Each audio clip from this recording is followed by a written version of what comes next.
Hello friends, സാന്ത്വനത്തിലേക്ക് എല്ലാവർക്കും സ്വാഗതം. അങ്ങനെ നമ്മുടെ ഗോമതിയാണെങ്കിൽ ഭയങ്കര ഒരു സങ്കടത്തിൽ നിൽക്കുകയാണ് നമ്മുടെ ആര്യനെ തിരിച്ച് വിളിക്കാത്ത കാര്യത്തിൽ. അപ്പോൾ ബാലനാണെങ്കിൽ എന്ത് തന്നെ വേണമെങ്കിലും നിനക്ക് അത്ര ആവശ്യമാണെങ്കിൽ നീ പോയി അവൻ്റെ കൂടെ താമസിച്ചോ എന്ന് പറയാട്ടോ.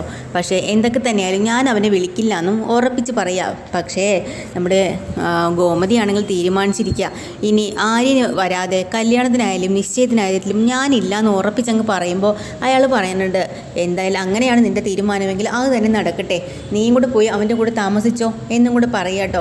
അപ്പോൾ ഗോമതി പറയണം, അങ്ങനെയാണെങ്കിൽ ഞാൻ ആര്യൻ്റെ കൂടെ തന്നെ ഇറങ്ങിപ്പോവും, അല്ലാണ്ട് ഞാൻ എന്ത് ചെയ്യാനാ എന്നൊക്കെ പറഞ്ഞ് സങ്കടപ്പെട്ടിരിക്കാട്ടോ.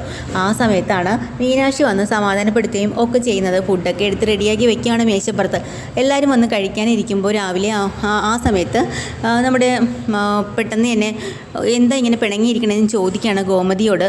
ആരാ? നമ്മുടെ ബാലൻ. നീ എനിക്ക് ഫുഡ് വിളമ്പെന്ന് പറയാട്ടോ. ഫുഡൊന്നും കൊടുക്കുന്നില്ല. അങ്ങനെ ഇരിക്കുമ്പോൾ മീനാക്ഷി പറയാ, അച്ഛന് ഞാൻ വിളമ്പിത്തരാം, അച്ഛൻ വിഷമിക്കണ്ടെന്ന് പറയാ. അതല്ല, ഗോമതിയുടെ പിണക്കൊന്നും മാറിയില്ലേ, എന്തിനാ നീ ഇങ്ങനെ ഇരിക്കണേ? അപ്പോൾ തന്നെ ഉടനെ ഗോമതി പറയാണ്, എന്താ എനിക്ക് പിണങ്ങാനൊന്നും പാടില്ലേ, നിങ്ങൾക്കൊക്കെ മാത്രമേ ഇതൊക്കെ ആകാവുള്ളൂ നിശ്ചയമുണ്ടോ? പിന്നെ ആരും വരാണ്ട് എനിക്ക് ഒരു തുള്ളി വെള്ളം ഞാൻ കുടിക്കില്ല എന്ന് പറയാം. ശരി, നീ കുടിക്കണ്ട, പിന്നെ എനിക്ക് കടയിൽ പോയിട്ട് വരുമ്പോഴത്തേക്ക് എനിക്കിതിരി സമാധാനം വേണം, അത് നീ തരില്ലല്ലേ? എന്ത് കട? ഗോമതി സ്റ്റോറിൽ പോയി ഇരിക്കുന്നതാണോ? നിങ്ങൾ അവിടുത്തെ വലിയ മുതലാളിയല്ലേ?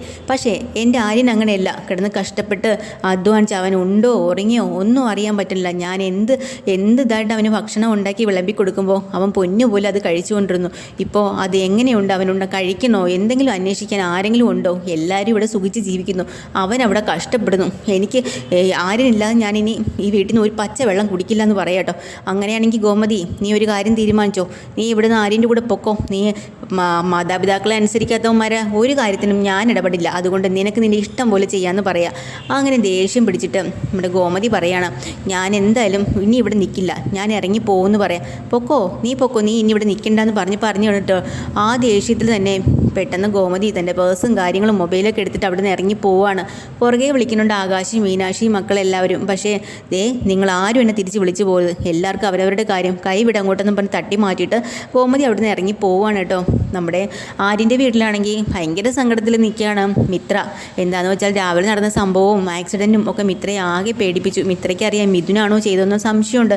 മിഥുൻ തന്നെയാണ് ചെയ്തതെന്നുള്ളത് നമ്മുടെ ആര്യനും സംശയമുണ്ട്. പക്ഷേ അവർ തമ്മിൽ പരസ്പരം പറയുന്നില്ലെങ്കിലും മിത്ര പറയണം, ഇതിൽ നിന്ന് എങ്ങനെയെങ്കിലും രക്ഷപ്പെട്ടേ പറ്റുള്ളൂ ആര്യ, ഇത് നമ്മളെ മനഃപൂർവ്വം കൊല്ലാൻ വേണ്ടി ശ്രമിച്ചതുപോലെ എനിക്ക് തോന്നണേ. അത് ആര്യനും അറിയാം, പക്ഷേ ആര്യൻ പുറത്ത് പറയാത്തല്ലേ. അങ്ങനെയൊന്നും ആയിരിക്കില്ലടി, ആണ് എനിക്കറിയാം, അതുകൊണ്ട് എനിക്ക് പേടിയാവുന്ന ആര്യൻ. അതിനിപ്പോൾ ഒരു വഴിയേ ഉള്ളൂ. എന്താ നീ കണ്ടുവച്ചിരിക്കുന്ന വഴിയെന്ന് ചോദിക്കുമ്പോൾ മിത്ര പറയാ, നമുക്ക് ദേവമംഗലത്തേക്ക് തിരിച്ചു പോയാലോ? മിണ്ടാതിരുന്നോണം, അങ്ങോട്ട് പോണ കാര്യമല്ല എന്നോട് സംസാരിച്ചാലുണ്ടല്ലോ എന്നും പറഞ്ഞുകൊണ്ട് ദേഷ്യപ്പെടും. അവസാനം മിത്രയ്ക്ക് കരച്ചിലായി കേട്ടോ. മിത്ര പറയാ, എനിക്ക് പേടിയാവുന്നുണ്ട്, ഇങ്ങനെ പോയാൽ പറ്റത്തില്ല, എന്തെങ്കിലും ആര്യന് ആപത്ത് വരും എന്നുള്ള പേടി കൊണ്ടാണ് ഞാൻ പറയണമെന്ന് പറഞ്ഞ് മിത്ര ചെന്നിരുന്ന ഒരേ കരച്ചില്ല. അപ്പോൾ ആ സമയത്ത് തന്നെയാണ് നമ്മുടെ ഇവിടുന്ന് വിളിക്കുന്ന കേട്ടോ, ദേവമംഗലത്തു നിന്ന്. മീനാക്ഷിയൊക്കെ ചർച്ചയിലാണ്, അമ്മയെ ഫോണിൽ വിളിച്ചിട്ടൊന്നും കിട്ടുന്നില്ല. അപ്പോൾ അമ്മ കുറേ സമയമായിട്ടും ആര്യൻ്റെ വീട്ടിലേക്ക് പോകുന്നല്ലേ പറഞ്ഞു. അപ്പോൾ അവർ തമ്മിൽ ഭയങ്കര ചർച്ച. അനുമോളാണെങ്കിൽ ഭയങ്കര കരച്ചില്ല, അമ്മ എന്നാലും നമ്മളെ വിട്ടിട്ട് പോയല്ലോ എന്നും പറഞ്ഞിട്ട്. അപ്പോൾ മീനാക്ഷി പറയണം, ഇതിനാ മോളെ അങ്ങനെ കരയണേ, അമ്മയുടെ അവസ്ഥ അങ്ങനെ ആയിപ്പോയില്ലേ, അമ്മ ഇപ്പോൾ ഈ ഒരു വാശി പിടിക്കുന്നത് ആര്യന് വേണ്ടിയിട്ടല്ലേ, നമുക്ക് ആര്യനെ തിരിച്ചു കൊണ്ട് വരണ്ടേ എന്നൊക്കെ പറഞ്ഞ് അവരങ്ങനെ ഭയങ്കര കാര്യങ്ങളൊക്കെ പറഞ്ഞ് ആ കുട്ടിക്ക് പറഞ്ഞ് മനസ്സിലാക്കി കൊടുക്കണം കേട്ടോ. അപ്പോൾ ഇതിനിടെ കൂടെ നമ്മുടെ ഫോണിൽ വിളിക്കാൻ ആകാശ് നോക്കുന്നുണ്ട്, അതും കിട്ടുന്നില്ല. എന്തായാലും നമുക്ക് ആര്യനെയും ഇത്രയും വിളിച്ചു നോക്കാം, അമ്മ അവിടെ എത്തിയിട്ടുണ്ടെന്ന് അറിയാനായിട്ട്. അങ്ങനെ ആര്യനെ അവിടെ വിളിക്കുക ഫോണിൽ. അപ്പോൾ തന്നെ അവർ പറയുന്നുണ്ട്, എന്താ കാര്യം ചോദിക്കുമ്പോൾ വീട്ടിൽ നടന്ന പ്രശ്നങ്ങളും ബഹളവും അവിടെ ബാലൻ ദേഷ്യം പിടിച്ച് പാത്രം എടുത്ത് ഇറങ്ങിയൊടിച്ചതും അങ്ങനെയൊക്കെയുള്ള സംഭവങ്ങളും ഒക്കെ പറയാം കേട്ടോ. അങ്ങനെ അത് കേട്ടിട്ട് അവരാകെ വിഷമിച്ചിട്ട് പറയും, ഇപ്പം അമ്മ എന്തെങ്കിലും ചോദിക്കുമ്പോൾ ആര്യ നിൻ്റെ വീട്ടിലേക്ക് വന്നിട്ടുണ്ട്, ഇതുവരെ അവിടെ എത്തിയിട്ടില്ലല്ലോ അമ്മ. അതായി പിന്നെ അതായി കേട്ടോ ടെൻഷൻ. ബാലനാണെങ്കിൽ മുറിയിൽ നിന്ന് ഒളിഞ്ഞ് കേൾക്കുകയാണ് ഇവരുടെ സംസാരം. അപ്പോൾ മീനാക്ഷി ഫോണിൽ കൂടെ പറയുന്നു, ഫോൺ വെച്ചിട്ട് ആകാശിനോട് പറയട്ടോ, ആകാശി അമ്മ ഇതുവരെ അവിടെ എത്തിയിട്ടില്ലെന്നാണ് പറയണേന്ന്. ആണോ? അപ്പോൾ തന്നെ ഇവിടെ പേടിച്ച് നിൽക്കാട്ടോ ബാലൻ. കാരണം ഗോമതി എന്ന് പറഞ്ഞാൽ ജീവനാണല്ലോ. ഇപ്പം ഇങ്ങനത്തെ വാശിയിൽ നിൽക്കുന്നെങ്കിലും ഗോമതി എന്ന് പറഞ്ഞാൽ ആ ഒരു സ്നേഹമാണല്ലോ. കാണുന്നില്ല, അവിടെ എത്തിയില്ല എന്ന് പറഞ്ഞപ്പോൾ ഇയാൾ ടെൻഷൻ അടിച്ച് നിൽക്കണം കേട്ടോ. അപ്പോൾ ഇതേ സമയം തന്നെ നമ്മുടെ ആനന്ദാണെങ്കിൽ ശ്രീദേവിനെ വിളിക്കുന്നുണ്ടോ. ശ്രീദേവിനെ വിളിക്കുമ്പോൾ ശ്രീദേവി ഫോൺ എടുക്കുന്നില്ല, കട്ട് ചെയ്യണം. അങ്ങനെ ശ്രീവിദ്യ വന്ന് കുറേ വഴക്ക് പറഞ്ഞിട്ടുണ്ട്, എന്താ ചേച്ചി ഫോൺ എടുക്കാത്തെന്നൊക്കെ പറഞ്ഞ്. അങ്ങനെ വല്ല വിധേനയും ശ്രീവിദ്യയുടെ നിർബന്ധപ്രകാരം ഫോൺ എടുക്കുകയാണ്. അപ്പോൾ ഫോൺ എടുത്തു കഴിഞ്ഞാൽ എന്ത് പറയാനാ, ഒന്നുമില്ല പറയാൻ. കാരണം വിഷമമാണല്ലോ അമ്മമാർ കാണിക്കുന്ന കാര്യങ്ങൾ.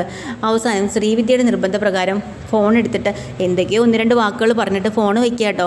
അങ്ങനെ ശ്രീകല ഓടിക്കൊണ്ടൊന്ന് കുറേ വഴക്ക് കൊടുക്കുന്നുണ്ട് ശ്രീദേവിക്ക്. എന്തിനാടി നീ പെട്ടെന്ന് ഫോൺ വെച്ചത്? നീ ആണുങ്ങളെ വശീകരിക്കാൻ നിനക്ക് അറിഞ്ഞുകൂടെ? അവനോട് നീ അങ്ങോട്ട് തന്നെ വിളിച്ച് എപ്പോഴും സംസാരിക്കണം. പോരാഞ്ഞിട്ട് അവനെ ഇങ്ങോട്ട് നീ വീട്ടിൽ ക്ഷണിക്കുകയും വേണം. ഇങ്ങനെ ഒരു സാധനം എങ്ങനെയെങ്കിലും ആ ചെറുക്കനെ കയ്യിലെടുത്ത് നമ്മുടെ വശത്തേക്ക് ആക്കണം. അതിന് നീ ഇപ്പോഴേ ശ്രമിച്ചാലേ പറ്റത്തുള്ളൂ എന്നൊക്കെ പറഞ്ഞ് ശ്രീദേവിക്ക് നല്ല ഉപദേശം കൊടുക്കുക കേട്ടോ. ഇതൊക്കെയാണ് ഇന്നത്തെ എപ്പിസോഡ്. പുതിയൊരു എപ്പിസോഡ് വീണ്ടും വരെ. ചാനൽ ഇഷ്ടമായി ലൈക്ക് ചെയ്യുക, സബ്സ്ക്രൈബ് ചെയ്യുക. Thank you.